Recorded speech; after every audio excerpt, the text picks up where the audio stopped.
Vancouver is a West Coast seaport in British Columbia. It's one of Canada's most ethnically diverse cities with a foodie heart. With an interest in music, cultural and culinary arts, and being wonderfully close to the pristine outdoors. Vancouver is a trendsetting city where you can experience culture and adventure that is easy to get around. Here's my first impressions of Vancouver in my first 48 hours.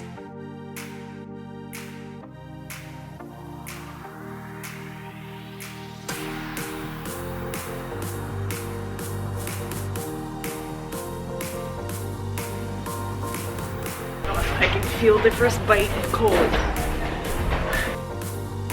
So now these boots will have purpose.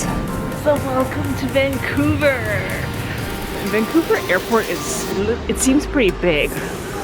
There's just a lot of glass everywhere. This must be a very transparent city.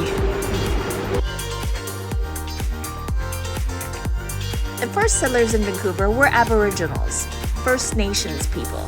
You'll see First Nation artwork occasionally sprinkled in the airport and parts around the city.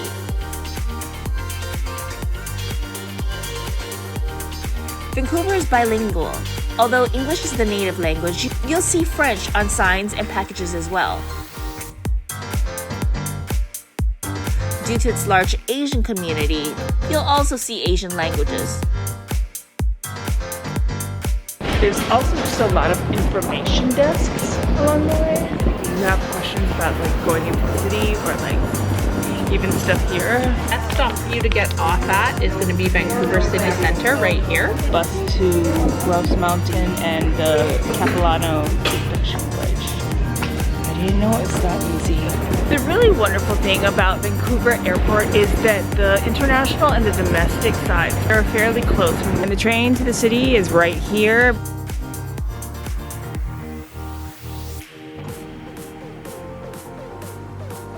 The good thing about the airport SkyTrain is when you come out, domestic, international, you can either buy a single-use fare or you can do like a day unlimited pass or like a reloadable card. I think I'm gonna get the day pass.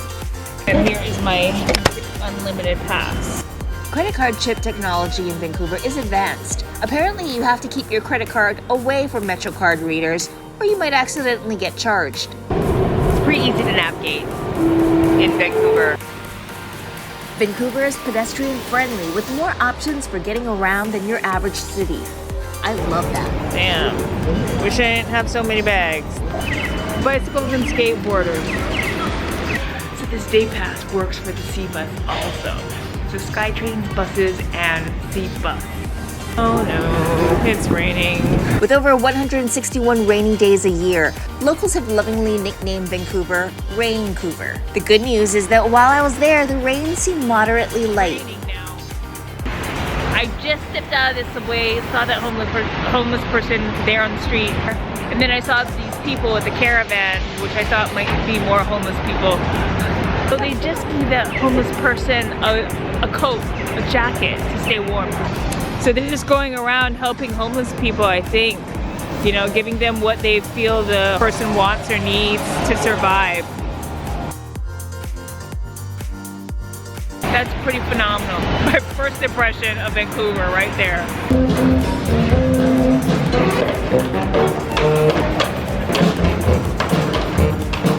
And this is my second impression of Vancouver. And I still haven't dropped my bags yet. This is how I get distracted.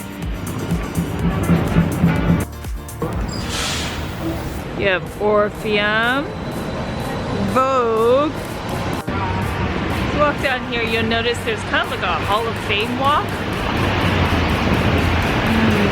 I'm taking this as a musical part of Vancouver. Oh, maybe that's why there were those sidewalk performers. It's kind of like a cool part of the city. We're in downtown Vancouver right now, walking along Granville Street, and it looks like a pretty clean, very nice part of town. Lots of stores. We have a Best Buy.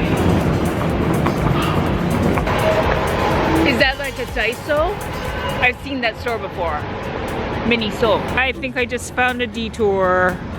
Vancouver has a large Asian population, thus you'll find a healthy dose of Asian influence in the foods. Keep an eye out for my Vancouver food tour video. Vancouver is a food lover city, but I'll get to that later. What I didn't realize was that it's got a strong vegan and health-conscious community. Maybe being a popular Hollywood film location and the home of Lululemon has something to do with it. Because Vancouver is known for being kind of like a northern Hollywood, you have your movie trucks. Just in my first 3 hours walking around in Vancouver, it's so visually compelling with all the different architecture here, like lines, diagonals, you've got colonial, you've got Gothic. Feels like New York, feels like Chicago, feels like San Francisco. And then you come across something like that. Vancouver is just a very visually compelling type of city to walk around in. It just really kind of awakens my eyes. Why don't I just move here? I've also noticed that there's a lot of dog owners here, a lot. Like you'll see people walking their dogs, taking them hiking, you name it. Being a dog owner myself, I love it. Well, it kind of makes me miss my dog Tinker back home. In Vancouver Airport alone, there's kind of a lot of dogs. Like I'm not sure if people are traveling with them or if pet owners are bringing their dogs to greet family members that arrive. This is right outside the airport. That's kind of like a little place to curb your little fur. And one thing I've been noticing walking down at least Granville Street, I can't speak for all of the streets, is that occasionally I come upon a scent. In Canada, marijuana is legalized. You will find that scent, like wafting through the streets occasionally. We have receptacles for containers, paper, and garbage. Vancouver is striving to be the top green city of North America by 2020, so you'll find public recycling receptacles easily available. I love that they have pictures. It makes it very easy to read. You will find a Tim Hortons, or Timmy's, everywhere. It's a very popular coffee and donut shop. It's what Dunkin' Donuts is for Americans, except for it's even more popular with Vancouverites.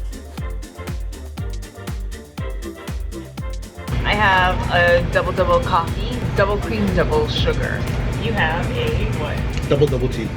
Double tea. With the pristine wilderness as its next door neighbor and only a bus ride away, Vancouver has great air quality. In fact, this fungus here only grows where the air is pure, so breathe in a good dose and definitely take a trip out to nature. Vancouver is just a beautiful city. You know, it's hip, it's happening, it's sexy, it's eco-conscious, it's smart, it's well designed, clean. I love it here.